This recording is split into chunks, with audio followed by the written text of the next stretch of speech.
Thank you, Sri Subhasis Khuntia ji. Next member to speak is Sri Manoj Kumar Jha. 15 minute जी। शुक्रिया vice chairman साहब, शुक्रिया तमाम सदस्यों का जो नए चुन के आए हैं, शुक्रिया इस मैंडेट का भी जिसने दोनों पक्षों को एक संदेश दिया है। सबका शुक्रिया अदा करते हुए मैं सबसे पहली चीज़ कहूँगा कि महामहिम के एड्रेस को अंग्रेजी में कहते हैं एड्रेस और हिंदी में कहते हैं अभिभाषण। मैंने बीते वीकेंड पर काफ़ी सर्च किया कि अभी उपसर्ग लगाने के पीछे मंशा क्या होगी, तो जितने मुझे तत्व मिले उससे ये लगा कि कोई बहुत बड़ी चीज़ होती है। मुझे स्मरण हुआ लोकसभा में प्रोफेसर हिरेन मुखर्जी थे, वो कहा करते थे कि अभिभाषण यानी प्रेसिडेंशियल एड्रेस पक्ष और विपक्ष को मिलकर लिखना चाहिए।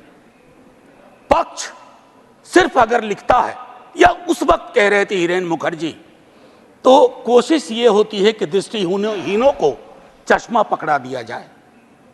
हमारी कोशिश वो नहीं होनी चाहिए। मैंने पिछली दफा भी कहा था, अब कब ये बदलाव होगा मैं नहीं जानता, लेकिन इस मैंडेट को मैं सबसे पहले बोलूंगा, उसके बाद बिंदुवार कुछ चीजों पर पैरा दर पैरा जो अभिभाषण के संदर्भ थे। शुक्रिया बहुत बहुत। तो वाइस चेयरमैन साहब, मैं उन बातों का बहुत जिक्र नहीं करूंगा जो उनकी बातों में शुमार नहीं थी। अब ये मैंडेट की बहुत चर्चा हो रही है, मैं नहीं जाना चाहता हूं। किसी ने कहा अब की बार फलाना पार चिलाना पार, हमने ये कहा, लेकिन मैंडेट दोनों के लिए एक बात कहता है। उधर मैंडेट कहता है कि मैं मेरा मुझको की सीमा होती है, आत्ममुग्धता की सीमा होती है, व्यक्ति केंद्रित विमर्श की सीमा होती है, लोकतंत्र में सामूहिकता बहाल होनी चाहिए। और हमारे लिए संदेश है कि आपने जो कुछ किया शायद इनफ नहीं था। अगर हम किताब संविधान के हाथ में ले रहे हैं तो इसके पन्ना दर पन्ना, सफा दर सफा, हरफ दर हरफ हमको जीना पड़ेगा, लोगों को भरोसा दिलाना पड़ेगा। लेकिन हाँ, इस मैंडेट की कुछ खूबसूरत चीजें बता रहा हूं। लोकतंत्र में सामूहिकता बहाल हुई। मैंने बीते 10 वर्ष से कान तरस गए थे एनडीए सुनने को। बीते 1 महीना में इतनी बार एनडीए सुना, दिल को बहुत सुकून हुआ। यकीन मानिए, विपक्ष में है, शत्रु नहीं है, लेकिन व्यक्ति केंद्रित विमर्श से यह मैंडेट आपको भी बाहर ले आया, वो बेहद आवश्यक था। दूसरी चीज कहूंगा हल्के लाइटर टोन में, अचानक मुझे लग रहा है कि हमारे प्रिय रक्षा मंत्री जी की जबरदस्त वापसी हुई है। हर मोर्चे पे वो हैं, इससे बात करनी है तो रक्षा मंत्री जी, उससे बात करनी है तो रक्षा मंत्री जी। ये सुखद संकेत है, ये सुखद संकेत है इस लोकतंत्र के लिए। अब माननीय वाइस चेयरमैन साहब, मेरा ये कहना है कि नीट को लेकर के बहुत बात हुई, नहीं बोलूंगा। मैं अलहदा आदमी था जब एनटीए बन रहा था, उस समय वेंकैया नायडू जी थे वहां। मैंने 0 आवर में 3 बार कहा कि इस देश को इस तरह की व्यवस्था परेशान करेगी। ये बीमारी नहीं पालनी चाहिए। 1 नेशन 1 फलाना, 1 नेशन 1 टिमकाना, 1 नेशन 1 चिल्लाना। काहे को भैया, कहीं ऐसी स्थिति नहीं हो जाए कि 1 नेशन 1 ठेकेदार, 1 नेशन 1 कॉन्ट्रैक्टर पूरी तरह हुआ नहीं है संजय भाई, होने की संभावना है। अब अभी मैं इसलिए कह रहा हूं कि लोग कहते हैं कि राजनीति मत करो इस पर। मैं पूछना चाहूं कि लोगों की पीड़ा परेशानी, 25-30 लाख युवाओं के सपने तहस नहस हो जाएं, आप विपक्ष से क्या उम्मीद करते हैं? आपकी ऑर्केस्ट्रा में शामिल होकर कहे साहब तेरे सुबह की जय, साहब तेरे शाम की जय। ना, विपक्ष को अपना काम करने दीजिए। अगर आपने ईमानदारी से एनटीए का मूल्यांकन किया होता, आपने क्लीन चिट पहले दिन ना दी होती हड़बड़ी में, आज ये नतीजे ना होते। एक वर्धा विश्वविद्यालय है, मैं आपके माध्यम से कहूं, हमारे माननीय हेल्थ मिनिस्टर और लीडर ऑफ द हाउस है यहाँ। सर, वर्धा यूनिवर्सिटी में बहुत बड़ा फर्जीवाड़ा चल रहा है, जांच करवाइएगा। आप पावरफुल लोग हैं, हमारे पास पावर नहीं है। हम आपसे आग्रह कर सकते हैं, ये आग्रह कर रहा हूं महात्मा गांधी के नाम पर। वो विश्वविद्यालय हो रहा था और गांधी जी के लिए जो चीज त्याज्य थी वो सारी चीजें उस विश्वविद्यालय में हो रही हैं। परसों टिस में क्या हुआ, ये सब चीजें हमें चिंता देनी चाहिए। अरे आज आप सत्ता में हैं, कल को हम सत्ता में होंगे। लेकिन अगर देश के सरोकार ही रुग्णावस्था में चले जाएंगे, बीमार पड़ जाएंगे, तो फिर क्या बात, फिर कौन सी राजनीति, फिर कौन सी समाज नीति। युवाओं के रोजगार पर मैं ज्यादा नहीं बोलना चाहता, बहुत लोग बोले हैं। बिहार से आ रहा हूं सर, पूरे चुनाव बिहार में था।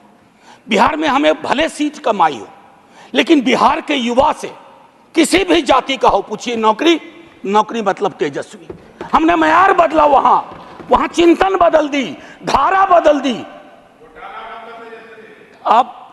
आपकी मर्जी है, कुछ भी कहिए, आप लोग तो जज भी हैं, इन्वेस्टिगेटिव एजेंसी है।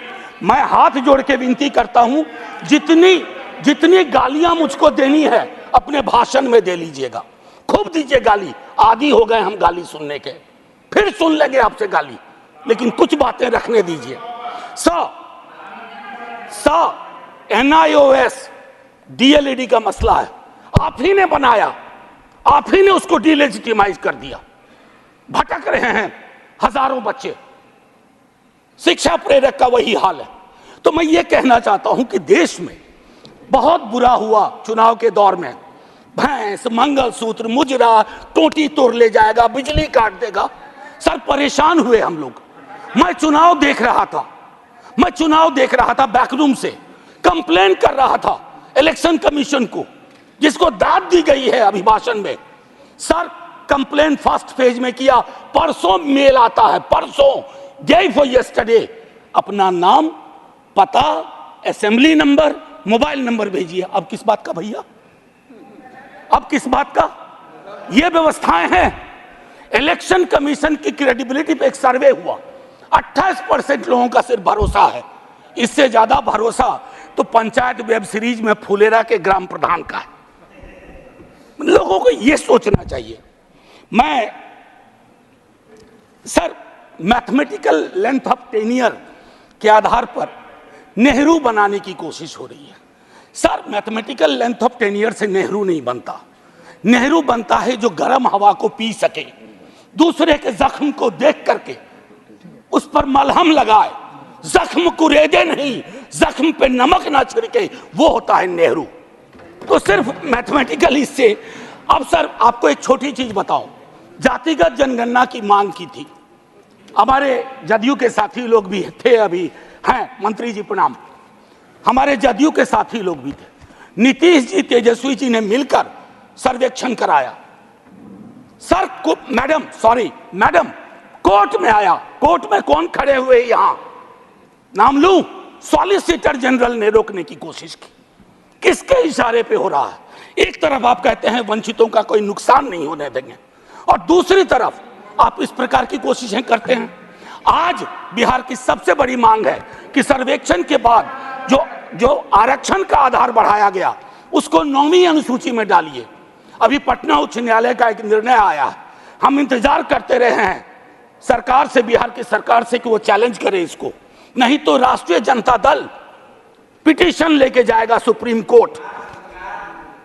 सर आप बोल दीजिएगा, अभी तक गई नहीं है, मुझे भी जानकारी है सर, बहुत फॉलो करता हूं क्लोजली, बहुत क्लोजली फॉलो करता हूं। सर अभी महामहिम ने मेजॉरिटी की बात की, मैं उस पर शुरू में बोल चुका हूं। लेजिस्लेटिव मेजॉरिटी को हमेशा मॉरल मेजॉरिटी के सापेक्ष रखना होगा, मॉरल मेजॉरिटी के सापेक्ष। अगर आप मॉरल मेजॉरिटी से नहीं चलाते हैं तो लेजिस्लेटिव मेजॉरिटी जिस दिन साइकिल पे तीर सवार हुआ ना, ये उड़ जाएगा। साइकिल चुनाव चिन्ह है टीडीपी का, और तीर हमारे रामनाथ भाई का, जनता दल यूनाइटेड का। एनीवे, भाजपा का देखिए, कभी कभी मैंडेट कितना खूबसूरत काम करता है। हम बचपने से बीजेपी को मैं फॉलो कर रहा हूं, सारी पार्टीज को करता हूं, बीजेपी को भी कर रहा हूं। बीजेपी का संकल्प पत्र हुआ करता था, इस बार वो हो गया था मोदी जी की गारंटी। इस डेमोक्रेटाइजेशन का जो मैंडेट है, इससे आपको बहुत बड़ा फायदा है। व्यक्ति के समक्ष कोई भी दल समर्पित ना हो जाए, ये मैं समझता हूं उपलब्धि आप लोगों की भी है जी। आरजेडी गारंटी नहीं लिखती है व्यक्ति की।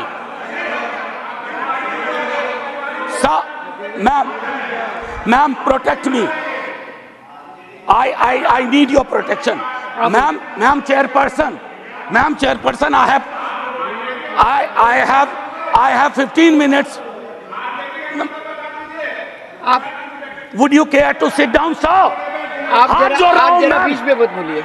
ये तरीका नहीं है sir, leader of the house ऐसे चलेगा? आप बीच में मत बोलिए प्लीज। मैम, कभी किसी को टोका टोकी नहीं करता हूं, सच चुभने लगता है। सर मैं फिफ्थ पैरा दिखाना चाहता हूं, प्रेसिडेंट के एड्रेस का फिफ्थ पैरा। इसमें कहते हैं ग्रोथ स्टोरी, अच्छा लगता है सुन के। What kind of growth? कैसी प्रगति, कैसा विकास? Joblessness, hopelessness, फेसलेसनेस। और आप चाहते हैं कि उस इकोनॉमिक प्रॉस्पेरिटी के पक्ष में हम ताली बजाएं। मैम, मेरी ये किताब कॉन्स्टिट्यूशन संभवतः सबसे पहले मैंने ही दिखाना शुरू किया था। निर्मला जी नहीं है हमारी फाइनेंस मिनिस्टर, हर बजट के बाद में आर्टिकल 39 पढ़ता था।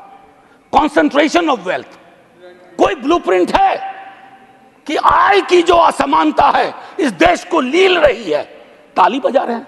5 करोड़ पूंजीपति तरक्की कर रहे हैं, उसको देश की तरक्की मान रहे हैं। कभी उस युवा से पूछिए वो देश की तरक्की को कैसे देख रहा है, ऐसा जवाब देगा कि मुश्किल पड़ेगा हैंडल करना। मैम, पैरा 16 में बाबा साहब को सेलेक्टिवली कोट किया गया। ये सेलेक्टिव कोट बड़ा परेशानी का चीज है कि आप किसी को सेमीकोलन के बाद कोट कर दें, उसके पहले की बात छोड़ दें। ये इसको हम लोग की भाषा में, एकेडमिक्स में कहते हैं ऑलमोस्ट अकिन टू प्लेजरिज्म। वो किया गया। अब प्रधानमंत्री जी ने चुनाव के वक्त कहा कि एक ही जाति है, वह है गरीबी। सुनने में शायराना लगता है, खूबसूरत लगता है, फिल्मी लगता है, लेकिन ऐसा क्यों है कि जातिगत हिरार्की में नीचे जाते हैं तो गरीबी बढ़ती है, ऊपर जाते हैं तो गरीबी घटती जाती है। अब मैं समझता हूं कि ये एनएफएस, नॉन फाउंड सूटेबल, ये चिंता का विषय है सबको। अभी अनुप्रिया पटेल जी को चिट्ठी लिखनी पड़ी है। मैं बताऊं, ये एक मानसिक रोग है जो नॉन फाउंड सूटेबल करता है विश्वविद्यालयों में। इस मानसिक रोग से डील नहीं किया ना तो हमारी कथनी और करनी में मीलों का फासला होगा। कहा गया पहले की कुछ सरकार अनस्टेबल थी, लेकिन अगर आप प्रो पीपल लेजिस्लेशन का विश्लेषण करें तो सबसे ज्यादा खूबसूरत क्षण सो कॉल्ड कोalition गवर्नमेंट में आई है। और मुझे उम्मीद है कि आपकी इस कोalition गवर्नमेंट को भी उस प्रेशर को समझते हुए प्रो पीपल लेजिस्लेशन पे काम करना पड़ेगा। टू बिगिन विथ, अग्निवीर को सेना में भर्ती को पुरानी तरीके पर लाइए ताकि युवाओं के साथ न्याय हो पाए। मैम, वो मैं बोल चुका हूं। भारतीय न्याय संहिता आज से लागू हो गई, लेकिन हमें याद रखना चाहिए 150 सांसदों के निलंबन के साथ यह पास हुआ है। इसमें कोई चर्चा नहीं हुई। ये एक कदम है पुलिस स्टेट की ओर, एक ऑर्वेलियन स्टेट की ओर। इससे मैं आगाह करता हूं, क्योंकि हमेशा आप वहां नहीं होंगे। जब यहां होंगे तो यही दंड प्रावधान लागू होंगे। मैं और सुनिए, para 26 disruptive forces are conspiring to weaken democracy, महामहिम से कहलवाया गया। ये स्टैन स्वामी कौन थे? कैसे इस दुनिया से गुजर गए? क्यों आज भी उमर खालिद, मीरान हैदर, खालिद सैफी जैसे जवान जो सरकार की आलोचना को देश की आलोचना बना दिया गया। और मैं 2 किताब, अगर ये किताबें मेरे पास आती हैं तो नड्डा जी के कार्यालय में भी पहुंचना चाहिए। The incarcerations by Alpa Shah और ये challenging caste by Ejaz Ashraf. ये दास्तान है democracy, how it is being muzzled. Anyway, ma'am, मैं ज्यादा वक्त लेते हुए नहीं कहूंगा। इमरजेंसी पे बात हुई, मैम वाइस चेयरपर्सन, इमरजेंसी पे बात हुई। सचमुच बहुत बुरा अध्याय था, लेकिन मुझको लगता है कि इंदिरा जी के एडवाइजर बहुत स्मार्ट नहीं थे। आज की तरह के होते ना तो कहते 352 की जरूरत भी नहीं है, ऐसे ही बना देंगे। ये हालात, ये फर्क है। और आखिरी में कहूंगा कि ये जो चुनावी विमर्श है, इसकी वजह से जहर बहुत है समाज में, लिंचिंग चल रही है, लिंचिंग। मैं कितने विजुअल्स बताऊं। आज से 3 दशक पूर्व मुझे स्मरण है,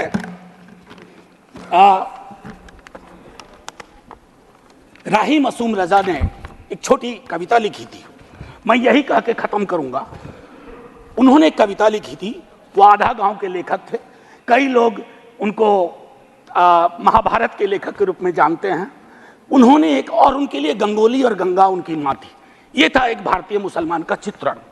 उन्होंने लिखा था, मेरा नाम मुसलमानों जैसा है, मुझको कत्ल करो और मेरे घर में आग लगा दो, मेरे उस कमरे को लूटो जिसमें बयानें जाग रही हैं मेरी, और जिसमें मैं तुलसी की रामायण से सरगोशी करके कालिदास के मेघदूत से कहता हूं मेरा भी एक संदेश है।